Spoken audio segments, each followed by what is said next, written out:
नमस्कार, times of Swaraj में आप सबों का स्वागत है और मैं हूं संतोष सिंह। और आज हम टाइम्स ऑफ स्वराज में बात शिक्षकों की तबादले को लेकर कर रहे हैं। जी हां,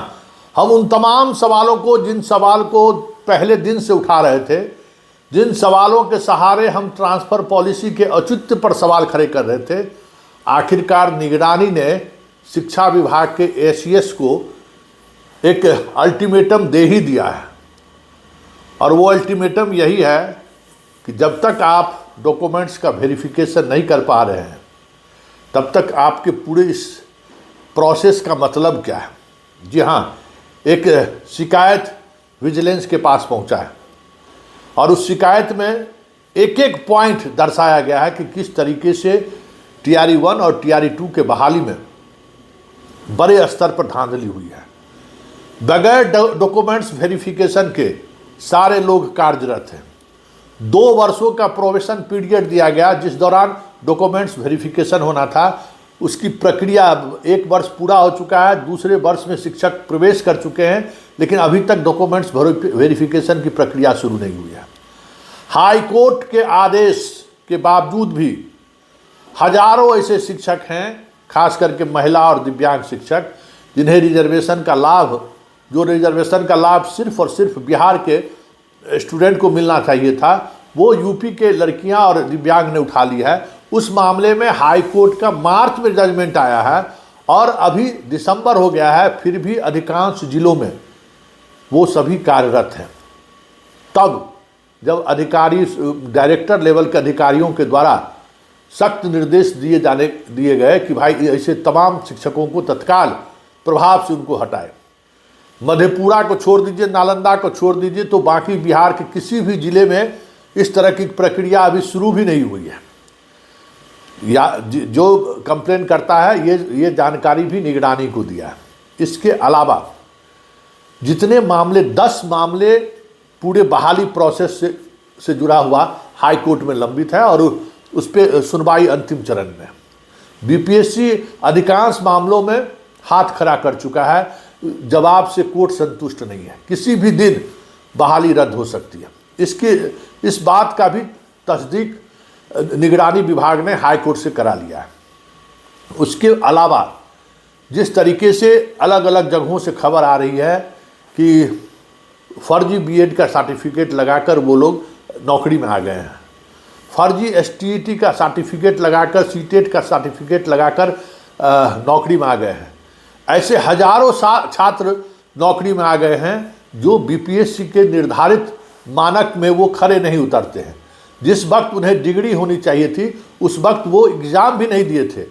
और उसका ऐसे हजारों छात्र, बिहार के भी और बिहार के बाहर के छात्रों ने भी इसका लाभ उठाकर नौकरी में प्रवेश कर गया है। सारे डॉक्यूमेंट्स के साथ शिकायतकर्ता ने निगरानी को जानकारी दी है और उस पूरी जानकारी की कॉपी के साथ संलग्न करके निगरानी विभाग ने एसीएस सिद्धार्थ को पत्र लिखा है। और उस पत्र का मजमून जरा आप भी सुनिए कि किस तरीके से उन्होंने बहुत ही बारीकी से इन चीज़ों को उठाया है और कहा है कि भाई जो स्थिति है, जिस स्थिति में बहाली की प्रक्रिया हुई है, उसमें उन्होंने संयुक्त सचिव है सरकार के, उन्होंने पत्र लिखा है एसीएस को कि केंद्रीकृत होकर जितने इस तरीके के अभ्यर्थी हैं उनको केंद्रीकृत होकर उनकी जांच होनी चाहिए और उस जांच में जो तत्परता होनी चाहिए वो तत्परता दिखाई जानी चाहिए। बिहार के बाहर के सफल अभ्यर्थियों का जिन्होंने शिक्षक के पत्र भार ग्रहण कर लिया है, उसका पुनः केंद्रीकृत तरीके से प्रमाण पत्र केंद्रीकृत तरीके से फिर से उसकी जांच कराई जाए। ये पत्र 3 तारीख को निगरानी विभाग ने एसीएस शिक्षा विभाग को लिखा है और जैसे ही ये पत्र विभाग में पहुंचा है, एक बार फिर से विभाग के अंदर जो सॉल्वर गैंग वाले हैं, जो आपको ट्रांसफ़र कराने वाले जो गैंग है, उस गैंग में जो शामिल लोग हैं उनकी बेचैनी बढ़ गई है, क्योंकि ये पत्र निगरानी विभाग के द्वारा विधिवत तरीके से इन्फॉर्म करते हुए और तमाम तथ्यों के साथ विभाग को दिया गया है और विभाग अब इस फाइल को मूव करने की स्थिति में है। कि इस पर क्या कार्रवाई की जाए, क्योंकि अल्टीमेटली अगर किसी भी तरीके की अनियमितता की बात सामने आती है तो निगरानी का यह पत्र एसीएस और संबंधित अधिकारियों के गले का फांस बन सकता है, क्योंकि निगरानी ने स्पष्टता के साथ तमाम सबूतों के साथ उनको जानकारी भेजा है। उसको ये सिरे से खारिज करके ट्रांसफ़र पॉलिसी को आगे बढ़ा ले, ये मुमकिन होता हुआ नहीं दिख रहा है, क्योंकि विजिलेंस है और विजिलेंस मुख्यमंत्री उस डिपार्टमेंट के हेड है। आप समझ लीजिए कि अगर कोई विजिलेंस का पत्र किसी विभाग को भेजा जा रहा है, मतलब मुख्यमंत्री के संज्ञान में ये बातें हैं, क्योंकि ये पत्र का जो मोमेंट हुआ है वो निगरानी विभाग के प्रधान सचिव के स्तर तक ये पत्र गया है और उस पत्र के आधार पर ये आदेशित हुआ है आपको शिक्षा विभाग के अपर मुख्य सचिव को। और विजिलेंस अगर इस तरीके की बात को संज्ञान में ले ले और उसके बावजूद भी विभाग अगर ट्रांसफ़र करने पर आमादा होता है और ट्रांसफ़र होने के बाद अगर इस तरीके की शिकायतें सामने आती है, इस तरीके की अनियमितता सामने आते हैं, तो तय मानिए इस पूरे फाइल के मूवमेंट में जितने भी अधिकारी होंगे सारे अधिकारी दब जाएंगे। और एक बात आज भी, कितना भी बड़ा आईएएस मजबूत क्यों न हो, केस से बहुत डरता है जनाब। केस का नाम सुनते ही जो है पसीना छूटने लगता है कि पुलिस कहीं पूछताछ न शुरू कर दे, इसका एक अलग भय रहता है।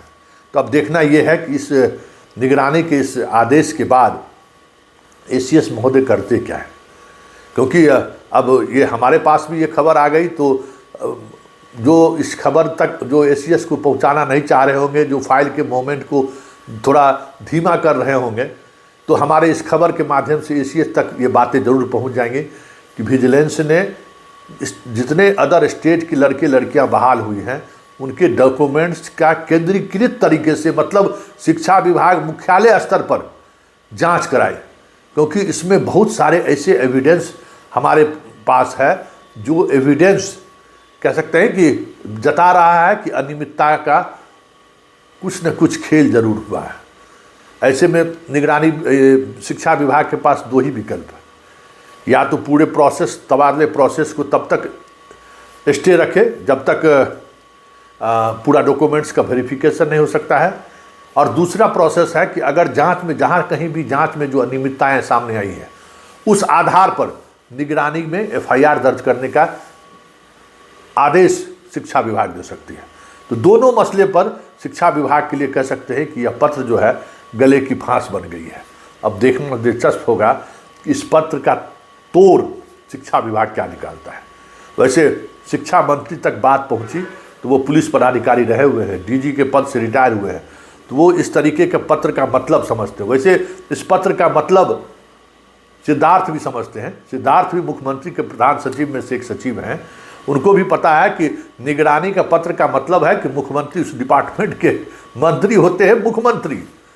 वहाँ से ये पत्र निर्गत हुआ है। और वो अगर पत्र निर्गत हुआ है तो ये समझ जाइए कि वो एक प्रोसेस है, सीएम सचिवालय का उस पूरे प्रोसेस में इन्वॉल्वमेंट रहता है। विजिलेंस के जो प्रधान सचिव होते हैं वो सीधे सीधे तौर पर मुख्यमंत्री को रिपोर्ट करते हैं,